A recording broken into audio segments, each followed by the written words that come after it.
Welcome back viewers. நாம 10th பயாலஜில இருந்து ஒவ்வொரு சாப்டரா பாத்துட்டு இருக்கோம். அந்த வகையில 21.11 இருக்கக்கூடிய ஹார்ட் டிசீஸ்னா என்ன அப்படின்னு பார்க்க போறோம். வாங்க வீடியோக்குள்ள போலாம். Cardiovascular disease is associated with the disease of heart and blood vessels. So cardiovascular disease என்ன அப்படின்னா என்னன்னா ஹார்ட்டையும் ஹார்ட்டை சுத்தி உள்ள ஆர்டரிஸையும் பேஸ் பண்ணி வரக்கூடிய டிசீஸ் தான் இந்த cardiovascular disease சொல்றோம்.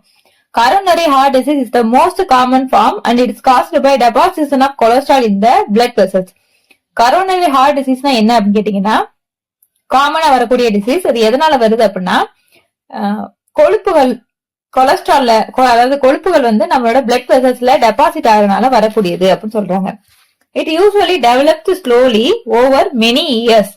இது பொதுவா உடனே நடக்கிறது இல்ல, மெனி இயர்ஸா நடக்குது. Beginning from the childhood. They may from a fatty streak to a fibrous complicated flake. It leads to narrowing of blood vessels leading to atherosclerosis in the large medium-sized arteries that supply the heart muscles with oxygen. அதாவது என்ன சொல்றாங்க அப்படின்னா deposition of fat வந்து உடனே நடக்கிறது இல்ல, சின்ன வயசுல இருந்து சைல்ட்ஹுட்ல இருந்து கொஞ்சம் கொஞ்சமா நடந்துட்டு வருது. இந்த ஃபேட்டிங்கிறது இந்த ஃபேட்ஸ்ங்கிறது என்ன ஆகும்னா இந்த ஆர்டரிஸ்ல கொஞ்சம் கொஞ்சமா ஒரு ஃபைபர் மாதிரி ஃபார்ம் ஆகி அது அந்த ஆர்டரிஸ்ல பிளட் ஃப்ளோ ஆகுறத நேரோவா ஆகிரும், அதாவது அந்த பிளட் ஃப்ளோவை குறைச்சிரும் அப்படின்னு சொல்றாங்க. ஓகே, அதுக்கடுத்து it leads to sudden ischemia, அதாவது deficient blood supply to heart muscles and myocardial infarction death through heart muscle tissue. அதாவது இந்த மாதிரி நடக்கிறதுனால ரெண்டு விஷயம் ஏற்படும். ஒன்னாவது இஸ்கிமியா சொல்றாங்க அப்படின்னா என்ன அப்படின்னு கேட்டீங்கன்னா பிளட் சப்ளை டிஃபிஷியன்ஸா வருது. ஓகேவா, பட் இதயத்துக்கு தேவையான ரத்தமும் அல்லது இதயத்துல இருந்து வெளியேற ரத்தமும் தேவையான அளவுக்கு வெளியேறாம இருக்கிறதா இஸ்கிமியா அப்படின்னு சொல்றாங்க. And second one is myocardial infarction அப்படின்னா என்னன்னா அந்த ஹார்ட்ல இருக்க மசில்ஸ் எல்லாமே இழந்து போயிருது, அதாவது செயல் இழந்து போயிருது. இதுதான் வந்து மயோகார்டியல் இன்ஃப்ராக்ஷன் அப்படின்னு சொல்றாங்க.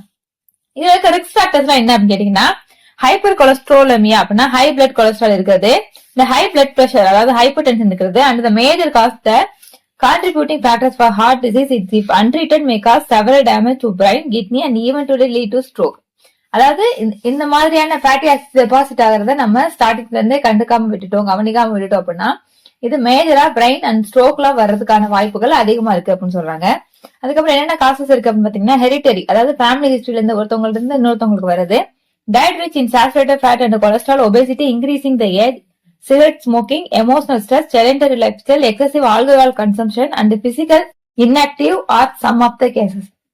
மேஜரா என்னென்ன காசஸ் சொல்றாங்க அப்படின்னா ஹெரிட்டரியா பாரம்பரியமா உங்களுக்கு இருந்து வரலாம் சொல்றாங்க.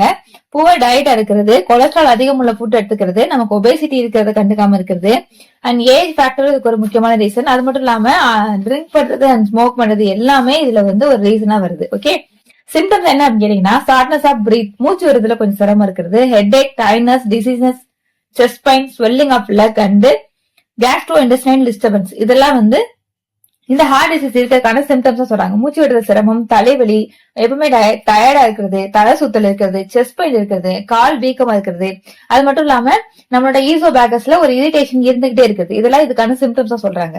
Okay, prevention and control of heart disease என்ன அப்படின்னு பாத்தீங்கன்னா diet management, reduction in the intake of calories, low saturated fat and cholesterol rich food, low carbohydrate and common sort of some of the dietary modification.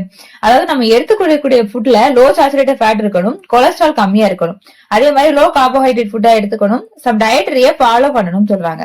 Diet rich in polysaturated fatty acid is essential. அதாவது increase intake of fibre diet, fruits and vegetables, protein, minerals and vitamins are record. அதாவது தேவையான அளவுக்கு எல்லாமே கலந்துருக்கிற மாதிரியான vitamins, minerals, carbohydrates, proteins எல்லாமே கலந்துருக்க மாதிரியான food டயட்டை வந்து நம்ம எடுத்துக்கணும்னு சொல்றாங்க. இந்த சாச்சுரேட்டட் ஃபேட்டி ஆசிட்ஸ் அதிகமா இருக்கிறது, ஃபேட்டி ஆசிட்ஸ் இன்டேக் அதிகமா பண்றது, இந்த மாதிரியானதை அவாய்ட் பண்ணணும்னு சொல்றாங்க.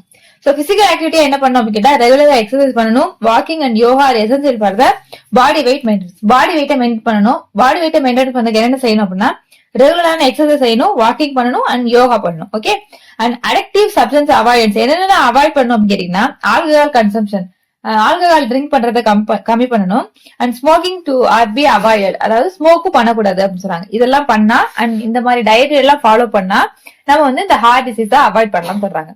சோ நாம 10th சாப்டர்ல 21.10 இருக்கக்கூடிய ஹார்ட் டிசீஸ்னா என்ன அண்ட் ஹார்ட் டிசீஸ்க்கு ரிஸ்க் ஃபேக்டர் என்ன, ப்ரிவென்ஷன் கண்ட்ரோல் எப்படி பண்ணலாம் அப்படின்னு பாத்துட்டோம். சோ இந்த வீடியோ உங்களுக்கு பிடிச்சிருந்துச்சுன்னா லைக் பண்ணுங்க, ஷேர் பண்ணுங்க, கமெண்ட் பண்ணுங்க. இப்பதான் நீங்க நம்ம சேனலுக்குள்ள புதுசா வந்தீங்க அப்படின்னா கண்டிப்பா நம்ம சேனலை சப்ஸ்கிரைப் பண்ணிக்கோங்க. தேங்க்ஸ் ஃபார் வாட்சிங்.